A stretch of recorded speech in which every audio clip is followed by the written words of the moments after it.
Up next, a walking tour of downtown Bethesda. Stay with us.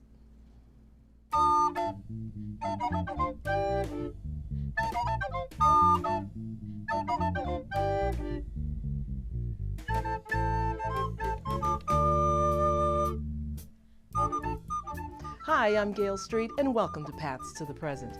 Today, Bethesda is a bustling city with a slew of high-rise buildings filled with residences and businesses. It's home to major corporations as well as prominent federal complexes. Nightlife in Bethesda is hopping with the many restaurants, bars, and theaters, and the metro station counts nearly 10,000 boardings each workday. It's a busy place. In a moment, we'll turn the clock back for a look at downtown Bethesda through the eyes of someone who knew it when. If you wanted a contract or you wanted a job, you saw Dr. Perry. But first, time for the history quiz. We're resurrecting an old question because this one has a connection with Bethesda. Do you know why we should remember this person? Lily Stone lived from 1862 until 1960 in the vicinity of Seven Locks and River Roads. Left a widow in 1921, Mrs. Stone revived a business that lay dormant on her family's property. Evidence of that enterprise can still be seen today, especially in downtown Bethesda. What was that business? And for bonus points, what county institutions did she help create? Think you know? Stay tuned. I'll give you the answers at the end of the show. There was a time when Bethesda was a quaint small town, a place where you knew just about all of your neighbors. In his 1995 book, Bethesda, A Social History, Bill Offutt chronicled the history of his beloved hometown up through the end of the Second World War. Mr. Offutt has lived in Bethesda his whole life, and he's seen a lot of changes over the years. On today's show, he leads us on a walking tour, highlighting some of the sights from the early days of Bethesda. Hi, I'm Bill Offutt. This is my town. I've lived in Bethesda for 80 years, and I wanted to show you today some of the things that are left from the good old days before they started putting up all these high-rise buildings and the metro got here. We're standing in pretty much the middle of downtown Bethesda as it is today, and behind me is the Bank of Bethesda, which for a generation was the tallest building in town. It dates to 1926. The bank was actually started in 1919, but the building, which sits with Rockville Pike on the right-hand side and the old road to Georgetown on this side, on the apex that marks the middle of town. The founding president was Walter Tuckerman, who developed Edgemoor, was the developer of a line of stores here that went all the way down to where the post office is now. Rockville has a Confederate soldier, but we've got the Madonna of the Trail. And we've had her here since 1929. Not right here. She used to be on the other side of the post office and had to move when Metro came to town and they wanted to put an elevator in. She's got 11 sisters across the United States, mostly in small towns coast to coast, to honor the pioneer women. And we're proud of her. She's a great symbol of our town.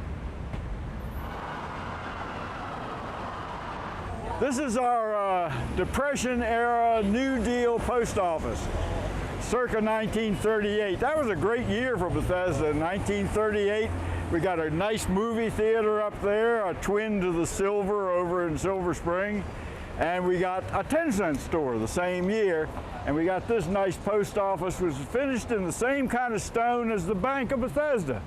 This Stonyhurst microschist became the stone of choice for almost all the commercial buildings of the era. Inside, there's a fine mural on the wall, shows the farm women's market and farm women at work. Post office has been sold. Postal Service got $4 million for this site, and I'm not sure what's going to happen to it. Over here is the police station. Building went up about 1960, replaced a nice-looking courthouse that was built in 28. Across Montgomery, on this side, is the first skyscraper in Bethesda, 7 stories high, 75 feet. It was built 10 years after World War II.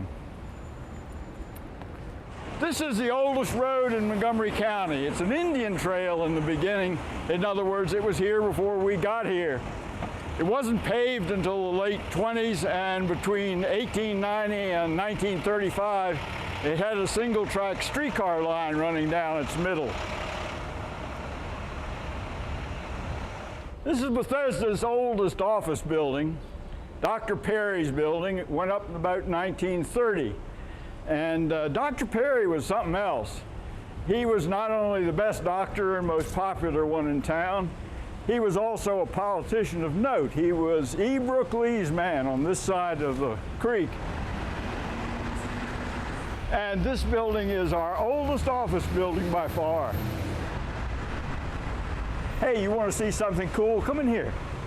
This is a photograph of Dr. Perry's office building shortly after World War II, when Hugo Brooks had the first floor. He was a photographer of some note.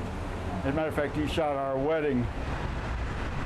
And as you can see, the office building was doing swell then, just as it is now.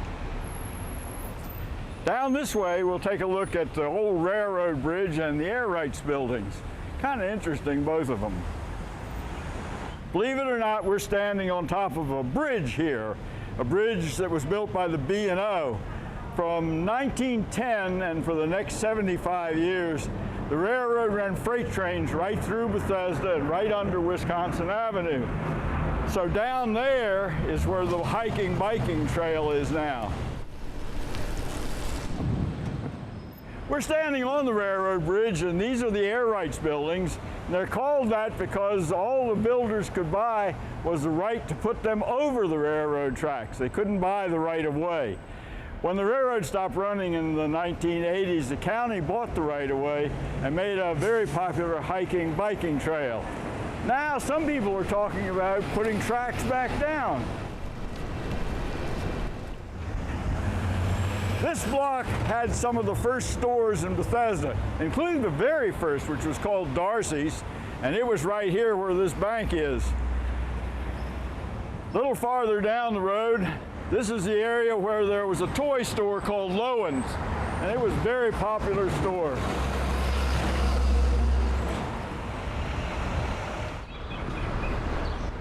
This is the Farm Women's Market, or more technically, the Farm Women's Cooperative Market. And when it was founded, that cooperative part was important. The market's a depression baby. Farms were failing, people were losing their homes, they couldn't pay their taxes, and the women got together and formed a co-op to sell their goods, both what they grew and what they could make at home, and they were successful. They burnt their mortgage within 2 years, and they've been doing fine ever since. The building dates to 1932, and the ladies have been doing business here on 2 days a week, every single Wednesday and Saturday ever since. It's different now because we have these vendors and because the world is different now. So there aren't as many farm products inside, but there's still some vendors in there that have been there 50 or 60 years. His family's been here since the 1940s. 40 what? 42. Every Wednesday and Saturday, growing up and everything, I was here, going to school, you know, that type of thing. So I learned how to work and being here. All right, what we have here is what's left of the first shopping center in Montgomery County, which was L-shaped and had a parking lot in the middle. It opened in the winter of 36-37. On this side, it had a grocery store and a great big drugstore here called Whittlesey's. And then down over the side here is more of what's left of the shopping center. Down there's the thrift shop. It dates back to the Second World War as well. This is Warren's Row here, the first strip mall in Bethesda. The buildings are distinctive because of that kind of English half-timbered look. We had everything in this thing. Had a market on both ends, had a Chinese laundry, had a pool hall, had a drugstore, and several other little stores as well. And the whole row has managed to survive even though it was built in the middle 1920s. The Warren brothers developed all the property back in there in bungalows and colonials. They called it Leland.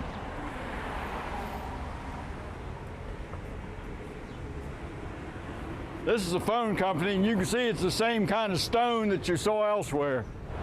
And if you come around here, that's the old building that they built in the late 20s, buried inside the much bigger new one. They moved down here when they finally got 2,000 telephones in Bethesda and had to get the switchboard out of the ladies' front room, which is where it was. A block south is St. John's Norwood Parish, the Episcopal church and the second oldest church in Bethesda. Got started in the 1870s, and my grandfather named it. As a matter of fact, St. John's, the Norwood Parish, came from another family. This facade covers an old store called Jellif's, a store for ladies, a very classy one that came to Bethesda in 1942, which is the same time that Palais Royal took over the Sears store up near the Farm Women's Market. One more bunch of stores. This row of stores is called Saks Row.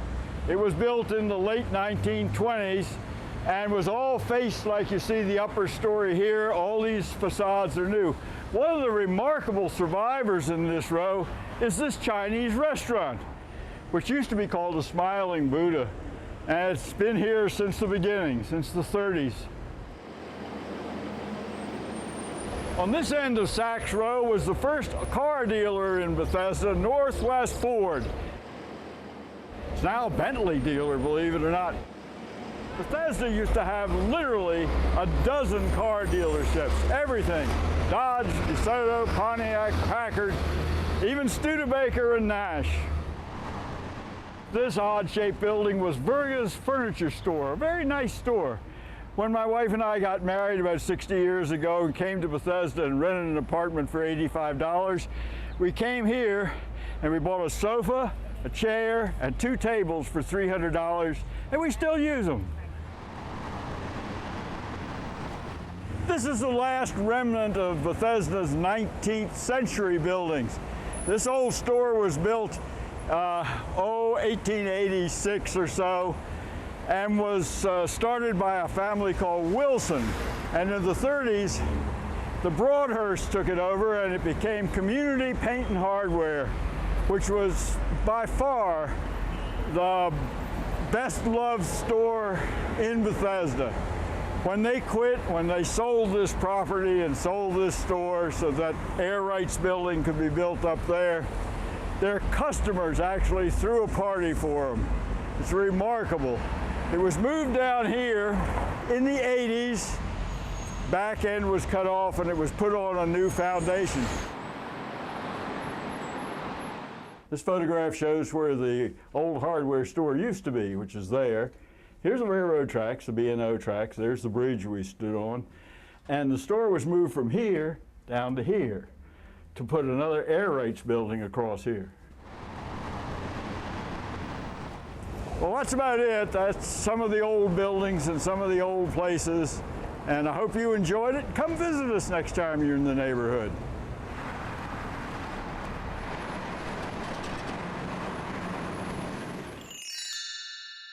So, how did you do on the history quiz? Lily Stone left an indelible mark on Montgomery County. In 1921, at the age of 60, she created Stonyhurst Quarry on her family's property, reviving a business her grandfather began in 1830. Stonyhurst stone was used in many a building, some of which you saw today: the Bethesda Post Office, Saks Row, and the phone company building, just to name a few. Mrs. Stone is also considered the founder of the Montgomery County Historical Society, and she had a hand in the design of our county's seal, as well as our flag. Well, that's all the time we have for this show. If you have comments for us or ideas for future shows, send an email to paths.present@verizon.net. Be sure and tune in again next time as we follow more paths to the present. See you then.